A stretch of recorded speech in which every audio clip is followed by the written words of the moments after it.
नमस्कार दोस्तों, कैसे हैं आप सब। आशा करता हूं आप सब बढ़िया होंगे। आज हम घातांक और घात भाग 2 के बारे में पढ़ने वाले हैं। आज के इस वीडियो में हम सबसे पहले यह जानेंगे कि व्युत्क्रम क्या होता है और इसके बाद अंतिम में हम घातांक के कुछ नियम जानेंगे। तो आइए आज का पाठ्यक्रम शुरू करते हैं। अब जैसा कि अपने पिछले वीडियो में अंतिम में घातांक के रूप में मैंने आपसे एक सवाल पूछा था कि 72 को हम घातांक के रूप में किस प्रकार व्यक्त करेंगे। आशा करता हूं कि आपने घर में इसका उत्तर ज्ञात किया होगा। अब मैं आपको इसका उत्तर बताता हूं। सबसे पहले 72 का जब हम अभाज्य गुणनखंड करेंगे तो हम यह देखते हैं कि हम इसका सबसे पहले विभाजन 2 से करेंगे। 2 से विभाजन कर 36 ज्ञात होगा, फिर 36 का 2 से विभाजन कर 18 और 18 का 2 से विभाजन कर हमें 9 ज्ञात होगा। अब 9 का विभाजन 2 से नहीं हो सकता, तो हम देखेंगे कि 2 के बाद 3 से इसका विभाजन हो सकता है। तो हम 9 का विभाजन 3 से करेंगे और हमें 3 ज्ञात होगा, और इसके बाद हम 3 का विभाजन फिर से 3 से करेंगे और हमें अब 1 ज्ञात होगा। अब जैसा कि हम 72 को अगर 2 से व 3 से गुना कर दर्शाएं तो हम इसे कुछ 2 गुने 2 गुने 2 व 3 गुने 3 गुने 3 लिखेंगे। तो अगर हम इसे कुछ इस प्रकार लिखते हैं तो हमें मालूम है कि यहाँ पर हमने 2 को 3 बार गुना किया है, तो हम इसे घातांक के रूप में 2 गुने 2 गुने 2 को 2 के घात 3 लिखेंगे, और अंतिम में 3 गुने 3 को हम देख सकते हैं कि 3 को हमने 2 बार गुना किया है, तो हम इसे घातांक में कुछ 3 के घात 2 लिखेंगे। तो जो हमें यह रूप ज्ञात होगा यही 72 का घातांक के रूप होगा। अगर आपका भी यही उत्तर है तो आप बिल्कुल सही हैं।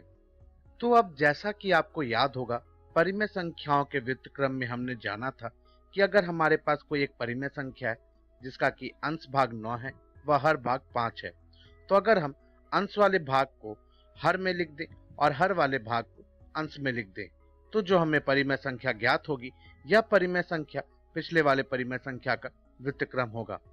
ठीक इसी प्रकार जैसा कि आपको याद होगा, अपने पिछले वीडियो में हमने पढ़ा था कि a बटा b के घात 9 का जो हमने सूत्र ज्ञात किया था वह a के घात n बटा b के घात n होगा, और इसमें यह भी जाना था कि n हमारा एक धनात्मक पूर्णांक होना चाहिए।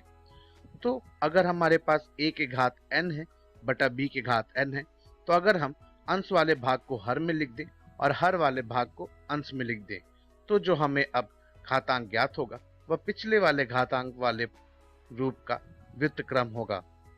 ठीक इसी प्रकार हम कह सकते हैं कि b के घात n बटा a के घात n जो है वह b बटा a के घात पूर्ण के n होगा, और n यहाँ पे एक धनात्मक पूर्णांक होना चाहिए।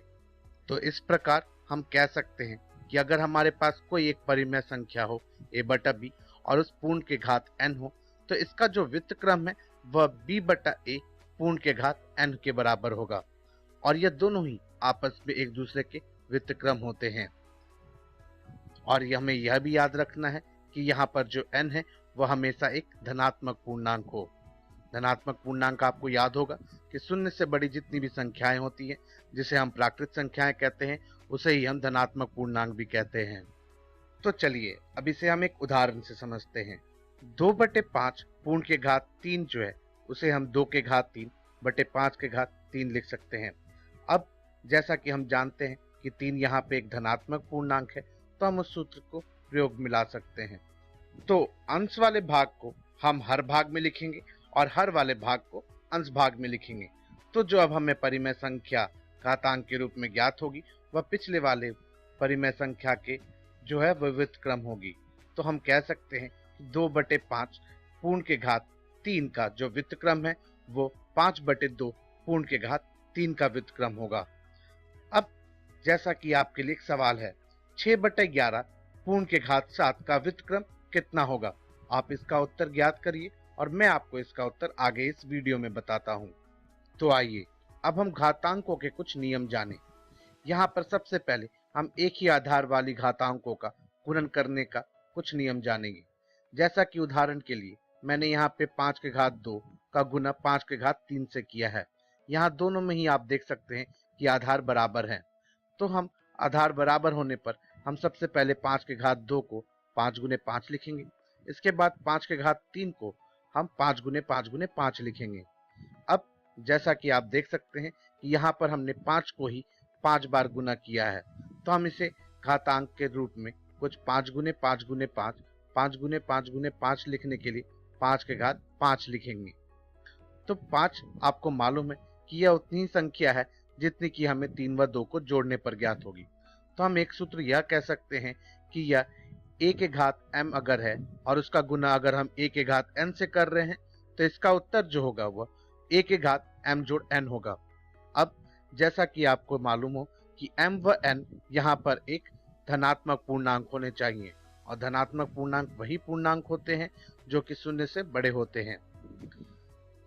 ठीक इसी प्रकार अगर हम देखें तो 3 के घात 4 गुना 3 के घात 2 का जो उत्तर होगा वह 3 के घात 4 जोड़ 2 होगा और वह 3 के घात 6 होता है। और अगर हम उदाहरण लें तो यहाँ पर आप देख सकते हैं कि -7 के घात 5 का गुना अगर -7 के घात 4 से करें तो इसका उत्तर -7 के घात 5 जोड़ 4 के बराबर होगा और यह -7 के घात 9 होगा। इन सारे ही उदाहरणों में आप देख सकते हैं कि आधार समान थे, इसलिए हमने इनके घातांकों को आपस में जोड़ लिया। आइए अब हम एक ही आधार वाले घातांकों का विभाजन के बारे में सीखें कि इसका क्या नियम होगा। जैसा कि अभी अभी हमने पढ़ा कि a के घात m गुना a के घात n करेंगे तो इसका उत्तर a के घात m जोड़ n होगा। अब जैसा कि हम जानते हैं कि गुना का प्रतिलोम विभाजन होता है, ठीक इसी प्रकार जोड़ का प्रतिलोम एक घटाव होता है। तो हम यहाँ पर जो हमारे पास सूत्र ज्ञात होगा इसमें हम कह सकते हैं कि a के घात m का अगर विभाजन a के घात n से करें तो इसका उत्तर a के घात m से घटाव n करना होगा। ठीक इसी प्रकार हम यहाँ पर उदाहरण देखें तो 3 के घात 4 है, उसका विभाजन अगर 3 के घात 2 से कर रहे हैं तो यहाँ पर आधार दोनों का ही समान है, तो हम 4 से 2 को घटा देंगे। 4 से 2 घटाने पर हमें 2 ज्ञात होगा, तो हम कह सकते हैं कि इसका उत्तर 3 के घात 2 होगा। ठीक इसी प्रकार अगर -8 के घात 9 है और इसका विभाजन अगर हम -8 के घात 5 से कर रहे हैं तो आप देख सकते हैं कि आधार दोनों के ही बराबर हैं, तो हम इनका उत्तर इस प्रकार कुछ -8 के घात 9 से 5 घटाकर निकाल सकते हैं। तो 9 से जब हम 5 घटाएंगे तो उत्तर होगा 4, तो इसका उत्तर हम कह सकते हैं कि -8 के घात 4 होगा। तो देखिए इस सूत्र में हमें यह ध्यान रखना है कि जब हमारा गुना हो रहा था तो m व n इन दोनों में से कोई भी संख्या बड़ी हो उससे कोई भी फर्क नहीं पड़ता, लेकिन जब विभाजन है तब हमें इस चीज को ध्यान रखना है कि m जो है वह n से बड़ी संख्या हो। तो आइए अब हम अगला नियम जानें। इस नियम में हम एक घात की घात लेना सीखेंगे। जैसा कि उदाहरण के लिए मैंने यहाँ पे 2 के घात 3 पूर्ण के घात 2 ले रखा है, तो यहाँ 2 यह वह घातांक है जो हमें यह बताता है कि आधार को कितनी बार गुना करना है।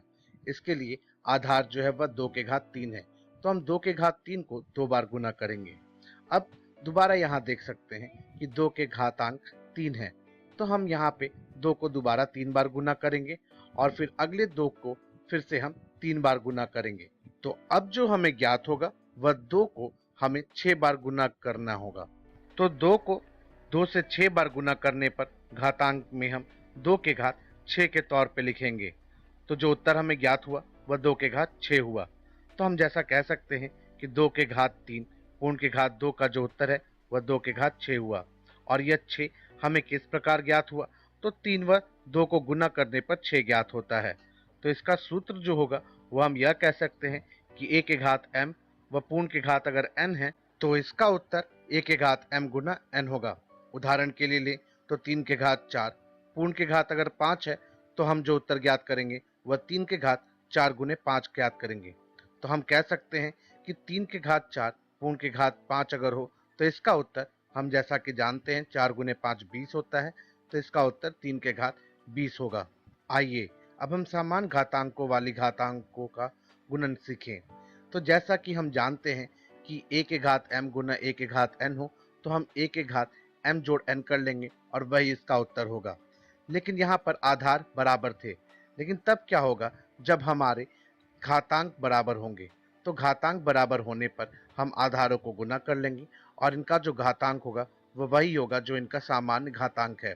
जैसा कि अगर हमारे पास a के घात m है और इसका गुना b के घात m से कर रहे हैं तो इसका जो उत्तर होगा वह a का गुना b से कर लेंगे और इन दोनों के गुणनफल का जो घातांक होगा वह m ही रहेगा। आइए हम इसे कुछ उदाहरण से समझें।